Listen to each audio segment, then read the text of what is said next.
Welcome back. You're listening to Home Wizards, where we love to help you see and get great ideas so when you walk home, whether it's an apartment, a condo, a house, whatever it is, you go, life's pretty good. It's pretty darn good. Yeah, and if it isn't so good, you know what I can do to make it better? You're going to go to their house personally or their apartment personally and help them. What, are you a mind reader? And I might knock on the door, too. You might. We might knock on your door. Eric Stromer, Sydney Dole here, where we're talking about fun things. And I thought we'd talk about mixing up patterns. It's kind of confusing. It's kind of like, when you're figuring out your outfit, like you're wearing a striped shirt right now. Do you add something that's printed with that striped shirt as an accent? You do if you know what you're doing, because, boy, when that stuff works, it works. And when it doesn't, guess what? You look like a clown. Exactly. And then the fashion police come and knock on your door. Yes, they do. That's bad. But there are ways that you can not be afraid of pattern, because patterns, while they're intimidating and might make you feel a little gun shy, it's not as hard as you think. So we thought we'd talk about some of the different beautiful ways to do it. Like, for instance, and we see it time and again at some of the different homes that have been all done by designers, right? Yeah. They're adding layers of different kinds of fabrics and textures, but yet it doesn't conflict. It works. And this like is a floral with a stripe. Yes, and this is the genius of the designers that we've seen in the last couple of months, which they blow me away every single time. Stuff doesn't pop out when the designers get their hands on things. It all kind of feels like this palette that all works together. And I think that's a good rule of thumb. If you're in a room and all of a sudden it's like, yikes, there's the red chair with the stripes next to the polka dot thing, then you know it's wrong. Yeah. So start, I guess, by coordinating fabrics and wall coverings by combining maybe two or more patterns. I think that's a common rule, is try not to go too crazy.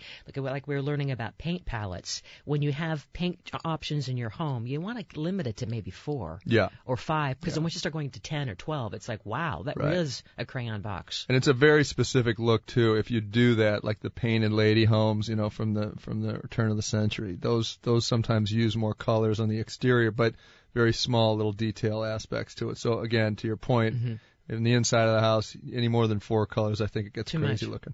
So if you start like with an existing carpet, right, or wallpaper, that might be your cue to kind of build everything on top of that. Right. Or, again, I think a good rule of thumb, build around things that are going to stay semi-permanent in the room. If it's things that you can switch out easily, then you can take risks. But if you're going to have like a bed of tile, for example, you're going to probably want to build around that because it's harder to change. But in terms of like having a color scheme, exactly, the thing that may be changeable might be all of a sudden your inspiration, that aha moment. Yeah. All right. Like a pillow even or something.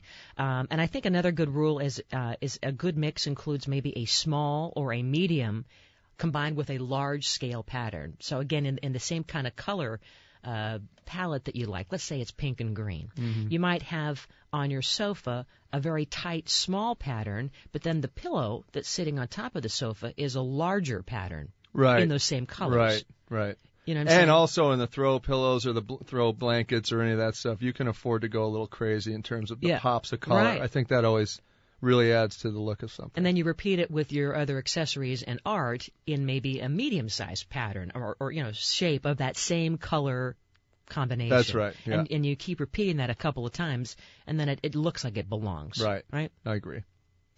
I think that you also need to be careful with pattern on the walls. Sometimes, when you buy wallpaper or a certain paint technique, I don't know, I think that you need at least to look at it from a distance of maybe 10 feet away or so to see how it's going to look in the room. Yeah, if it makes your eyes cross and it has that moire thing, when it starts to kind of move, the lines start to move, and it almost looks like you're trying to hypnotize your guests when they walk in the room. Maybe not so good.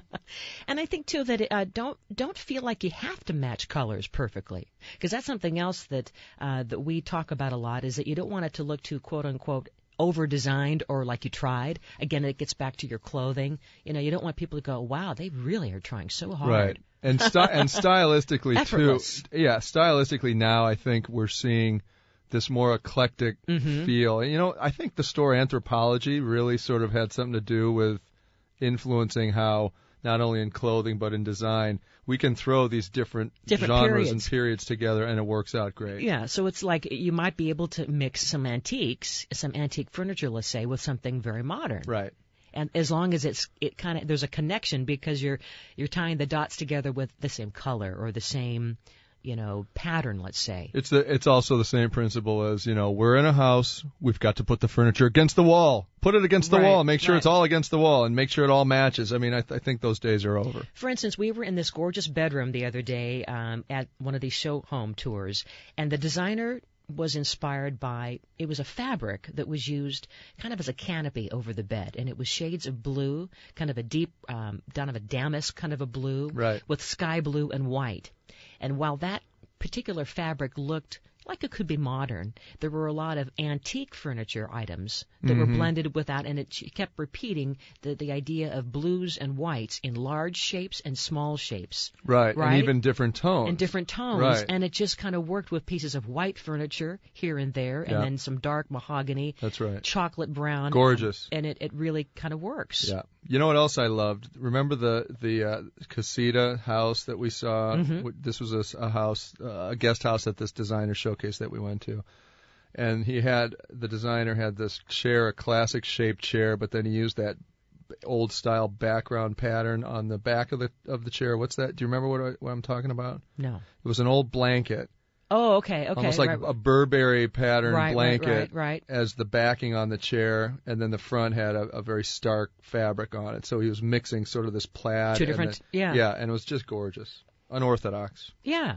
So again, try using multiple patterns and just make sure that there's a place for the eye to rest. Right. That's a great point. It's gonna get exhausting if you feel like you're having to. Like work. when I walk into Costco, my eyes get so tired because I can't stop looking at all the deals that I could potentially have. Well, they got you. That's what they do.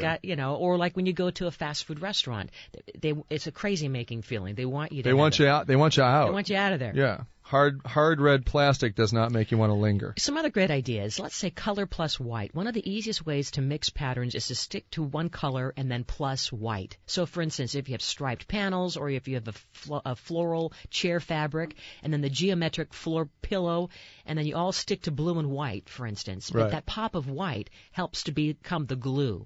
And that's where your eye can rest. And there you go.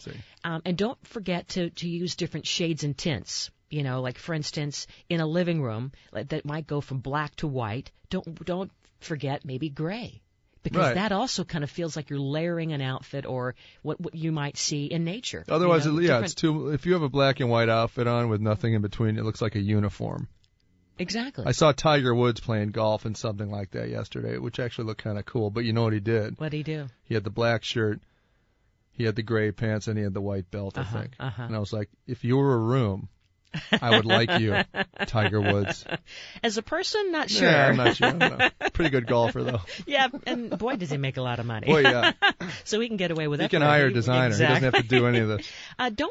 Don't forget about anchoring the color scheme. Start with one pattern and then pull all the room's accents from it. So, for instance, like if the master pattern is on the area rug and it's got some stripes, and let's say that that's the palette idea, maybe orange for the chairs, and then some other kind of a lighter shade of white or pink, and maybe even green, a lime green for the walls. Yep. And don't forget to repeat things. Like a living room with 3 sofas in 3 different patterns, you might feel like that's kind of crazy. It's a furniture store. You might, but if the arrangement is in the right way and the pattern is focused on maybe just one thing, let's say it's a hue of red, you might have a dark red and then a lighter shade of a red. Right. And then a soft, almost like a rose color, and that kind of brings it all together. Yes, then you unify the collection a little bit through upholstery. Through line. And think of this theory too: 3 patterns, 3 sizes. It's a technique that designers will often use. They'll use the pattern scale for the elements in a room, and let's say the window treatment pattern is large, and then the floral pattern also has large open areas of white space. But then there might be like a trellised vine that's going to give you the sense of motion, and then a kind of an airy contrast with some linear stripes maybe on the wall. All that kind of works together. Think of trying plaid. I mean, plaid is a smart place to start, and it can help give you a sense of pattern right away, like plaid on just one wall. Have you ever done that, where you make one wall look almost like a guy's suit? Well, that's beautiful. I just stayed in a hotel in New York City that had gray flannel pinstripe wall treatments with padding in it. Yeah. It was so cozy, you can't believe it. Beautiful place. And gray is very in. Gray is in. And it's always a good kind of a neutral, right? Yeah. Gray is in until next year, and then it'll be totally Well, we're hearing out. the next year, the color for 2013 is going to be yellow. That's what we're hearing. Finally, my yellow pants can come back. What kind of pants do you have that are yellow? Well, big elephant elephant bottoms? bells. They go right over the clogs. You don't even know I'm wearing them. Wow. Oh yeah. Oh yeah. That's and what I what do you do. wear with that? A little black shirt? I might not even wear a shirt. You might not I might just wear bones around my neck. Jeez.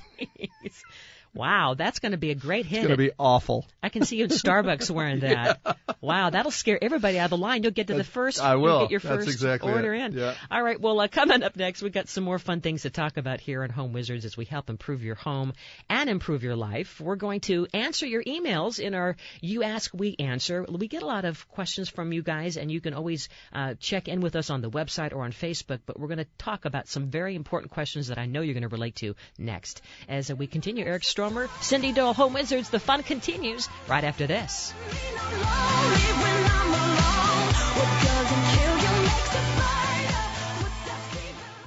All right, so how much does it cost to remodel a home? $10,000? Depends what you're doing and how big the home is. Actually, the most dramatic and least expensive home improvement, of course, starts with color. Yeah. And as a contractor, you've worked with Dunn Edwards Paint. I love them. It's one of the preferred paints. In fact, the preferred paint among contractors. They are great for contractors. And they have been the supplier of paint at the Pasadena Showcase House of Design and so many other magnificent homes for decades. So now you've got to figure out which of these magnificent colors you want for your home because they have all these fun techniques on their website. Well, I got to figure out, am I doing cantaloupe or melon for my front door? I think you need the cantaloupe. Go to DunnEdwards.com and they have this perfect palette sampler. Yes. And you can also get one free 8-ounce perfect palette sampler when you go to the website. You'll see what we mean. But go to DunnEdwards.com. Restrictions apply for some of the store details, and you'll see the locations. But they have so many gorgeous colors, a collection with 1,696 paint colors. I didn't think there were that many colors in the world. From dreamy blue to striking red, so check it out at DunnEdwards.com.